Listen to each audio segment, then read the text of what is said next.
Hello ladies and gentleman, boys and girls, कैसे हो सभी? बढ़िया, मज़े में, फिट एंड फाइन। मैं हूं पृथ्वी। तो फ्रांस एंड जर्मनी ने ओपनली डोनाल्ड ट्रंप को वार्न किया है कि अगर ग्रीनलैंड को कब्जाने की कोशिश की तो यूरोप पर अटैक माना जाएगा। अब आप कहोगे कि बेट, पहले पूरा सीन समझाइए, बात क्या है। तो देखिए, ये पूरा का पूरा मैटर पिछले 1-2 हफ्ते से चल रहा है और मैं इसके लिए सॉरी चाहूँगा कि मैं इसे कवर नहीं कर पाया। देखो, जो ट्रंप हैं वो आने वाले 10-12 दिनों में यूएसए के प्रेसिडेंट की ओथ लेंगे।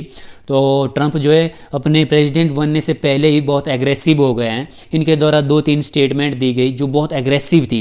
पहली स्टेटमेंट में ये कहते हैं कि मैं जो है पनामा कैनाल को कब्जा लूँगा। सेकंड स्टेटमेंट में जो है डोनाल्ड ट्रंप कनाडा को यूएसए का पार्ट बनाने की बात करते हैं कि जो कनाडा है वो यूएसए का एक स्टेट बन जाए। इसके पीछे पूरा सीन क्या था कि जो ट्रंप जो है कनाडा पर टैरिफ लगाने की बात करते हैं तो जस्टिन ट्रूडो ट्रंप को ऐसा करने के लिए मना करते हैं। तो ट्रंप कहते हैं कि आप जो है यूएसए का पार्ट बन जाइए, इससे आप पर जो है टैरिफ नहीं लगेगा और हम कनाडा को 51st स्टेट बना देंगे और आपको वहाँ का जनरल बना देंगे। अपनी तीसरी स्टेटमेंट में ट्रंप जो है वो ग्रीनलैंड को कब्जाने की बात करते हैं। वो कहते हैं कि मैं जो है किसी भी तरह ग्रीनलैंड को कब्जाऊंगा, चाहे मुझे ग्रीनलैंड पर अपनी आर्मी क्यों ना भेजनी पड़े। तो इसी पर जो है फ्रांस एंड जर्मन जो है ओपनली डोनाल्ड ट्रंप को वार्न करते हैं कि अगर उन्होंने ऐसा किया तो ये यूरोप पर जो है अटैक माना जाएगा। देखिए, जो ग्रीनलैंड है वो डेनमार्क का पार्ट है। डेनमार्क जो है वो यूरोपियन कंट्री है। ग्रीनलैंड के साथ ही जो है डेनमार्क है, एक उंगली की तरह निकला एक छोटा सा देश है।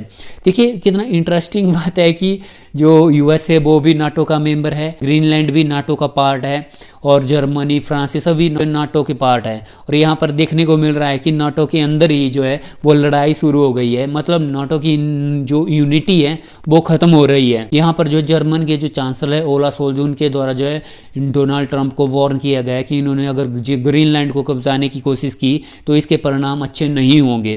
देखिए, मैं यहाँ पर देख पा रहा हूँ कि जैसे ही ट्रंप यूएसए के प्रेसिडेंट की कमान संभालेंगे ना तो यूएसए बहुत एग्रेसिव हो जाएगा और एग्रेशन के मामले में ये यूएसए जो है वो रसिया और चाइना को भी पीछे छोड़ सकता है। देखिए, ये तो बिल्कुल जाहिर सी बात है कि ट्रंप के कार्यकाल में यूएसए ना तो ग्लोबल वार्मिंग को सपोर्ट करेगा, ना ही क्लाइमेट चेंज पर बात करेगा।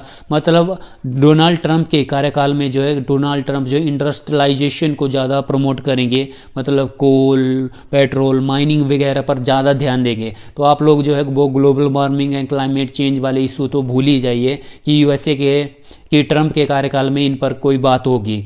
देखिए, आपके माइंड में क्वेश्चन आ रहा होगा कि यूएसए जो है या ट्रंप जो है वो ग्रीनलैंड के पीछे क्यों पड़ा हुआ है। तो ग्रीनलैंड जो है ना वो लिथियम का बहुत बड़ा रिजर्व है। हो सकता है यहाँ पर पेट्रोलियम के रिजर्व भी हो या कोयले के भी बहुत सारे रिजर्व हो सकते हैं। और साथ ही साथ जो shipping line north west passage है ना, उस पर यूएसए की सबसे बड़ी नज़र है। देखिए, सीन क्या है कि यूएसए के सैन फ्रांसिस्को से अगर किसी भी शिप को यूरोप जाना है तो उनको सैन फ्रांसिस्को से होते हुए पनामा कैनाल को क्रॉस करते हुए अटलांटिक महासागर से होते हुए यूरोप की किसी कंट्री में जा सकते हैं।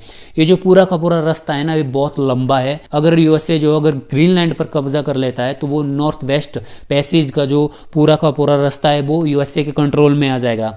इसमें क्या होगा कि यूएसए को जो है, मान लीजिए सैन फ्रांसिस्को से इनकी शिप चलती है तो इनको यहाँ से होते हुए कनाडा और ग्रीनलैंड के बीच से होते हुए जो है वो यूरोप जा सकते हैं। ये रास्ता बिल्कुल बहुत शॉर्ट है और इसमें जो है इनका खर्चा, इनका तेल बहुत कम यूज़ होगा। इसीलिए जो यूएसए जो ग्रीनलैंड के पीछे पड़ा हुआ है। यूएसए का मानना है कि आने वाले टाइम में रसिया जो है इस पूरे रीजन पर वो जो है अपनी प्रेजेंस बढ़ा सकता है। तो इसीलिए यूएसए टाइम रहते जो है इस पूरे रीजन को अपने कंट्रोल में लेना चाहता है। ये सब जो है यूएसए को शोभा नहीं देता है क्योंकि यूएसए दुनिया का सबसे पावरफुल कंट्री है और उसका सबसे पावरफुल लीडर ही किसी दूसरे कंट्री की लैंड को कब्जाने की कोशिश कर रहा है। तो अदर जो कंट्री है ना वो अगर उसके नक्शे कदम पर चलेंगे तो पूरे वर्ल्ड की जो स्टेबिलिटी है वो बिगड़ जाएगी। क्योंकि देखिए, हम बात करते हैं कि रसिया जो है दूसरे की ज़मीन को कब्जाने की कोशिश कर रहा है, चाइना जो है लगातार जो है दूसरे देश की ज़मीन को कब्जाने की बात करता है। अगर यूएसए भी ऐसा करेगा तो अदर कंट्री भी जो है इनके नक्शे कदम पर चलने की कोशिश करेंगे। तो आने वाले टाइम में पूरा वर्ल्ड जो अनस्टेबल हो जाए।